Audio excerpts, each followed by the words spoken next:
ہر ہفتے کی طرح آج مولا کے نہج البلاغہ کے حکم میں سے جس حکمت کو ہم آپ کے سامنے پیش کرنا چاہتے ہیں وہ در واقع مولا کائنات سے رسول اکرم صلی اللہ علیہ وآلہ وسلم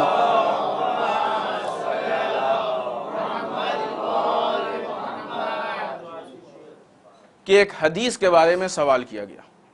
رسول نے ارشاد فرمایا تھا کہ غیر الشیب ولا تشبہ بالیہود، اپنی داڑھیوں پہ خضاب کر لو اور یہودیوں سے مشابہ نہ رہو۔ مولا سے رسول کے اس قول کے متعلق سوال کیا گیا کہ آپ کی اس پہ کیا نظر ہے، آپ کیا فرماتے ہیں؟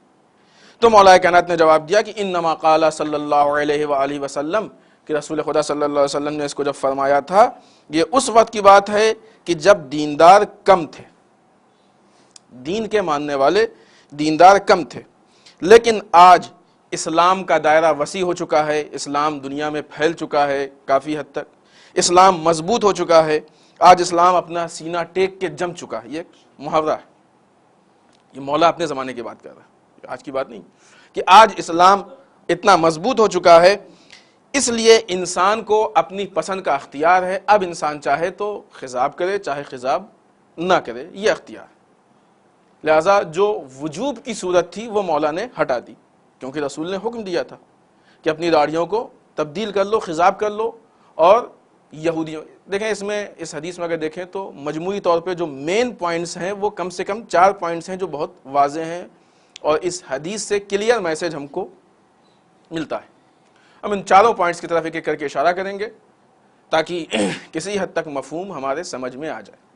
سب سے پہلی چیز کہ جو اس حدیث سے ہم کو سمجھ میں آتی ہے وہ یہ، اور جو اس وقت کے حالات بتاتے ہیں، اس وقت یہودیوں میں خضاب کرنا عیب تھا، یہودی قوم خضاب نہیں کرتی تھی، ویسے ہی سفید داڑھی سفید بال، کیونکہ اگر یہودی خضاب کرتے ہوتے تو پھر مسلمان خضاب کر کے یہودیوں سے الگ نہ ہوتے، ان میں سے بھی کچھ خضاب والے ہوتے، کچھ بغیر خضاب کے ہوتے، اور یہ بھی خضاب والے ہوتے، تو بات فرق کی نہیں ہوتی۔ خضاب سمجھتے ہیں نا، خضاب وہ جب بال سفید ہو جائے تو ڈائی کلر اس طرح کی چیزیں کہ جس سے بال کو کالا کیا جائے، داڑھی ہو یا سر ہو، آج کل تو بہت یوز ہوتا ہے، اب تو اس کا مقصد وہ بھی نہیں رہ گیا، مقاصد اس کے بدل گئے ہیں۔ بہرحال تو اس وقت یہودیوں میں خضاب عیب تھا۔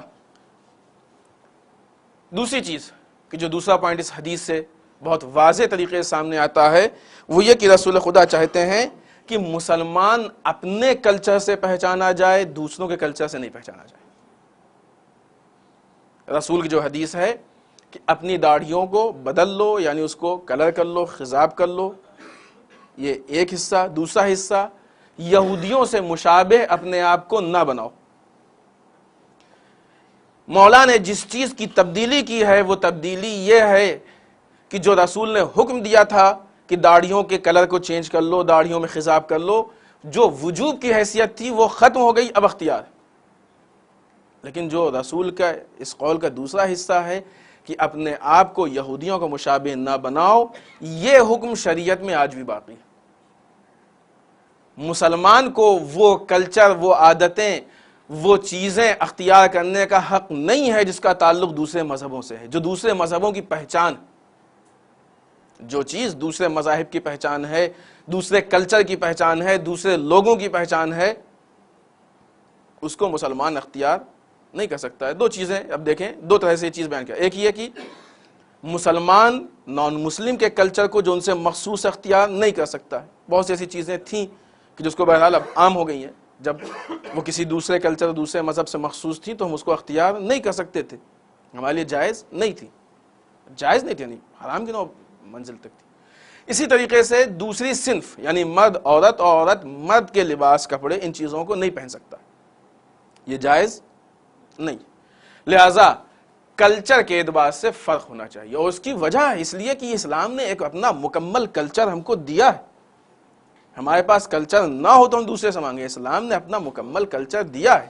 اب جب 2 کلچر ہمارے سامنے ہیں تو عقلی اعتبار سے بھی اگر آپ دیکھیں، لاجک اپنی لگائیں تو آپ کم سے کم یہ سامنے آئے گی بات، جب 2 کلچر ہیں تو 2 میں سے ایک صحیح ہوگا، ایک غلط ہوگا۔ اب مسلمان کیا فیصلہ کرتا ہے؟ جو کلچر اسلام لے کے آیا ہے وہ صحیح ہے، جو اس کے مقابلے میں ہے وہ صحیح ہے۔ آج دیکھیے آپ، ہمارے ملک میں جو کلچر دکھنے میں آتا ہے، نہ وہ ہمارے مذہب کا کلچر ہے اور نہ ہمارے ملک کا کلچر ہے۔ اور جو لوگ سمجھدار ہیں، جن کی ذرا سی بھی آنکھ کھلی ہے، وہ اس چیز کو محسوس کرتے ہیں کہ اس کلچر کی وجہ سے کتنی خرابیاں پیدا ہو رہی ہیں، کتنی مشکلات پیدا ہو رہی ہیں۔ اور یہ چیز اب سامنے بھی آ گئی، انشاءاللہ دوسرے خطبے میں بھی ہم اس پہ بھی تھوڑی سی روشنی ڈالیں گے۔ یہ چیز سامنے آ گئی، واضح ہو گئی کہ اس کلچر سے کیا مشکلات پیش آ رہی ہیں۔ تو جب اسلام نے اتنا مکمل کلچر ہم کو دیا ہے، تو اب دوسرے کلچر کو اختیار کرنا، اس کا مطلب کہ اسلامک کلچر کو مار دینا، ختم کر دینا۔ ہمارے پاس اپنا کلچر ہے نا، ہم کیوں دوسروں کلچر کو لیں؟ مالدار بھیک نہیں مانگتا ہے، فقیر بھیک مانگتا ہے۔ جو چیز ہوتی ہے اس کو انسان کسی سے نہیں مانگتا، جو نہیں ہوتی ہے وہ مانگتا ہے۔ لہذا مسلمان کو اس چیز سے منع کیا گیا ہے کہ وہ دوسروں کے کلچر کو اختیار نہ کرے، بالخصوص وہ کلچر جو دوسروں سے مخصوص ہے۔ توجہ کیجئے گا، اب یہاں پہ ایک چیز کے مثال کی ضرورت نہیں ہے، توجہ کیجئے کہ ہماری لائف میں، ہماری زندگی میں، 24 گھنٹے کی زندگی میں، سال بھر کی زندگی میں، جو ہم زندگی اپنے گھر میں، آفس میں گزارتے ہیں، کتنی چیزیں ایسی ہیں کہ جو اسلامک کلچر ہیں، اور کتنی چیزیں ایسی ہیں کہ جو یورپ اور امریکن کلچر، جو دوسروں کا کلچر ہے، جو ہم نے دوسروں سے امپورٹ کیا۔ اور پھر اس کے بعد دیکھیں، ہر چیز فکر سے ہوتی ہے۔ انسان جذبات میں آ کے، انسان غیر پرستی میں، غیر پرستی کہتے ہیں نا، دوسرے جو کرتے ہیں وہ اچھا، ہماری ہر چیز خراب، دوسروں کی ہر چیز اچھی ہے، غیر پرستی ہے۔ یہ بہت زیادہ جذبہ پایا جاتا ہے مارکیٹ میں۔ وہ مال کی جو میڈ ان انڈیا ہوتا ہے وہ کم بکتا ہے، اور جس پہ فارن کی مہر ہوتی ہے زیادہ بکتا ہے۔ یہ غیر پرستی، انسان کوالٹی نہیں دیکھتا ہے، مہر دیکھتا ہے۔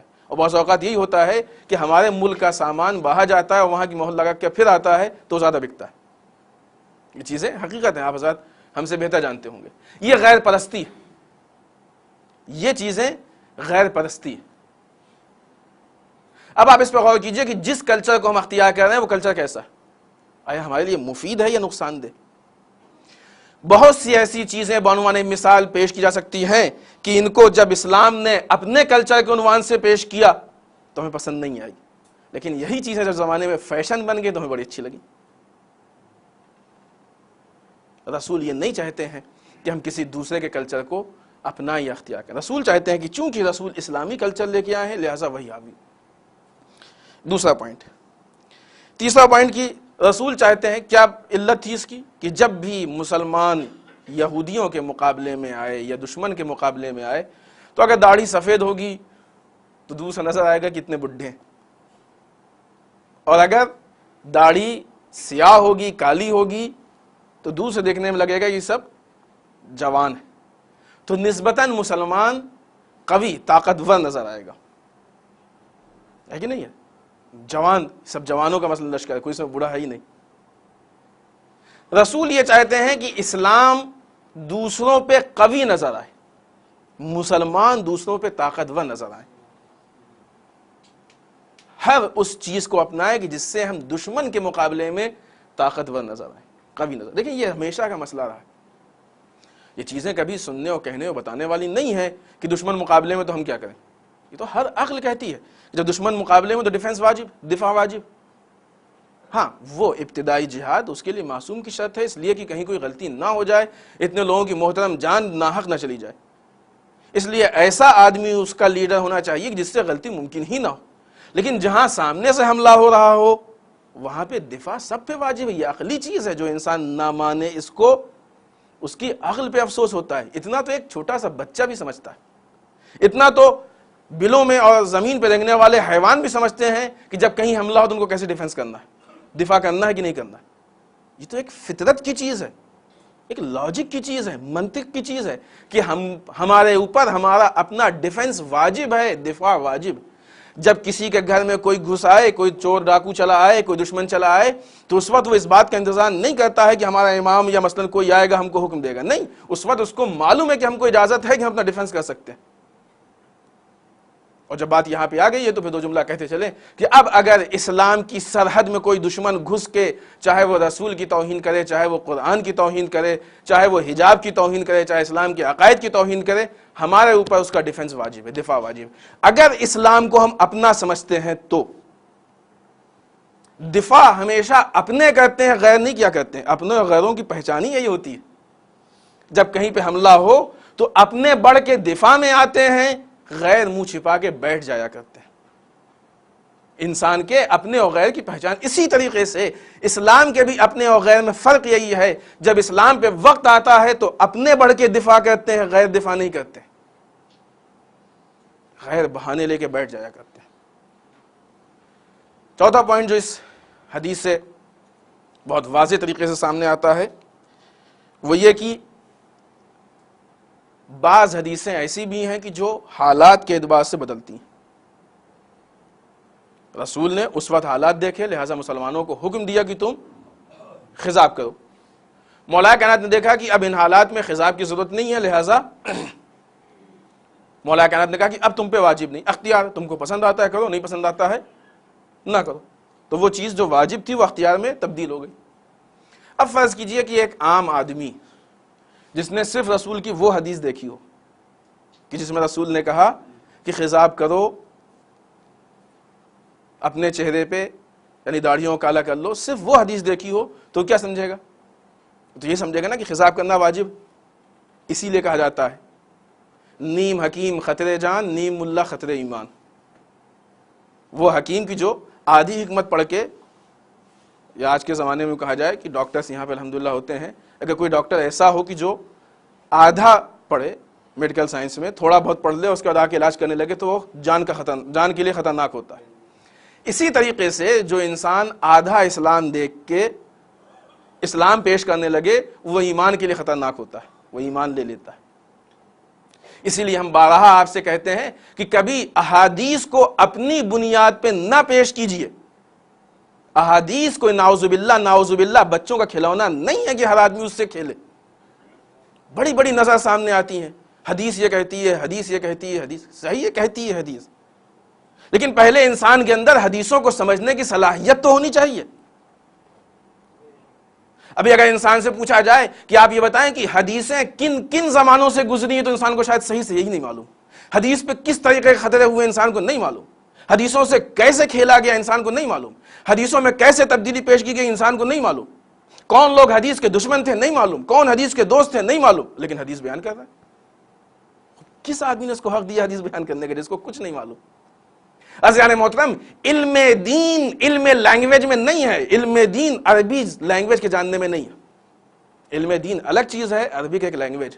اگر عربی جان لینے والا عالم دین ہوتا تو عرب میں کوئی جاہل نہ ہوتا، سب عربی جانتے تھے۔ جیسے آج ہے نا، بہرحال ایک معیار ہو گیا، نہیں معلوم۔ انگلش لینگویج پڑھے لکھوں کی پہچان ہو گئی، انگلش لینگویج پڑھے لکھوں کی پہچان، تو امریکہ میں کوئی جاہل نہیں، یورپ میں کوئی جاہل نہیں۔ لینگویج الگ چیز ہے، علم الگ چیز ہے۔ لینگویج ذریعہ ہے علم کو منتقل کرنے کا، علم کو ٹرانسفر کرنے کا۔ عربی لینگویج علم نہیں ہے، عربی لینگویج ذریعہ ہے علم کو حاصل کرنے کا، اس کو پڑھ لینے کا۔ لیکن حدیثوں سے مفاہیم کیسے لیے جائیں گے یہ سمجھنا ہر ایک کے بس کی نہیں۔ ہم سے کسی نے کہا، ہمارے کسی دوست نے کہ شاید انہوں نے کہیں آرٹیکل پڑھا کہ صاحب پوری کے پوری بہار معتبر۔ کسی پڑھے لکھے کے سامنے یہ بات کیجیے گا، ہنسے گا، نہیں ہو سکتا ہے۔ بہار الانوار میں ایسی احادیثیں، ایسی روایتیں موجود ہیں جو متضاد ہیں، متضاد کہتے ہیں جو ایک دوسرے کے مقابلے میں ہو، بے انتہا الا ماشاء اللہ موجود ہے۔ اس کا مطلب ہی نہیں کہ نعوذ باللہ بہار کی کوئی کمی ہے، نقص ہے، نہیں۔ علامہ مجلسی نے جس وقت احادیث اور روایات ضائع ہو رہی تھیں، اس وقت ان کو محفوظ کر لیا کہ ضائع ہونے سے بچ جائیں۔ اب آج کے علماء کی یہ ذمہ داری ہے کہ ان میں سے صحیح احادیث کو نکال لیں، اور الحمدللہ کر رہے ہیں علماء، کام ہو رہا ہے۔ بہار ہر ایک کے پڑھنے کی کتاب نہیں ہے، کتاب کا فرق ہوتا ہے نا، ہر کتاب ہر ایک کے ہاتھ میں نہیں دی جاتی۔ اگر بڑی کتاب چھوٹوں کے ہاتھ میں آ جائے تو گمراہ ہو جائیں گے، اگر بڑی کتاب چھوٹوں کے ہاتھ میں آ جائے تو گمراہ ہو جائیں گے۔ بہار الانوار ہر آدمی کے پڑھنے کی کتاب نہیں ہے، بہار الانوار اس کے پڑھنے کی کتاب ہے کہ جو علم الحدیث، رجال، درایت، ان سارے استعمال کتنے ایسے علوم ہیں کہ جن سے واقفیت رکھتا ہو تو وہ بہار پڑھے.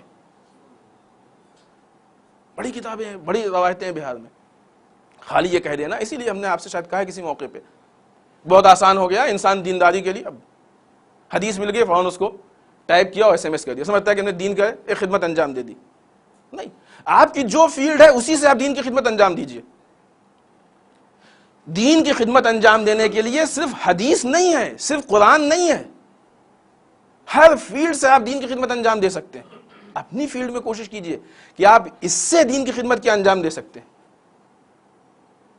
مثال دیں ہم آپ کو، ڈرائیونگ ہے. جب تک انسان پوری ڈرائیونگ نہیں جانتا اس وقت تک نہیں بیٹھتا ہے ڈرائیونگ سیٹ پہ، ہے نا. ایک انسان کو صرف اتنا معلوم ہو گیا کہ ایکسیلیٹر دبانے سے گاڑی آگے بڑھتی ہے. اب وہ یہ چاہے کہ صاحب اتنا کام تو ہم کر ہی سکتے ہیں، جب بریک کی ضرورت آئے گی، گیئر چینج کرنے کی ضرورت آئے گی تو کسی دوسرے کو بلائیں گے. فی الحال اتنا تو ہم کر ہی سکتے ہیں، اور بیٹھ جائے وہ، کیا ہوگا؟ اگر یہ انسان ڈرائیونگ سیٹ پہ بیٹھ جائے تو کیا ہوگا؟ 2 قدم نہیں بڑھے گا، ایکسیڈنٹ ہو جائے گا. اسی طریقے سے وہ لوگ جو دین کی 2 باتیں جاننے کے بعد دین دینا چاہتے ہیں وہ ایکسیڈنٹ تو کر سکتے ہیں، دین کی تبلیغ نہیں کر سکتے. اگر دین کی تبلیغ کرنا ہو تو پھر پورے دین کو حاصل کیجئے.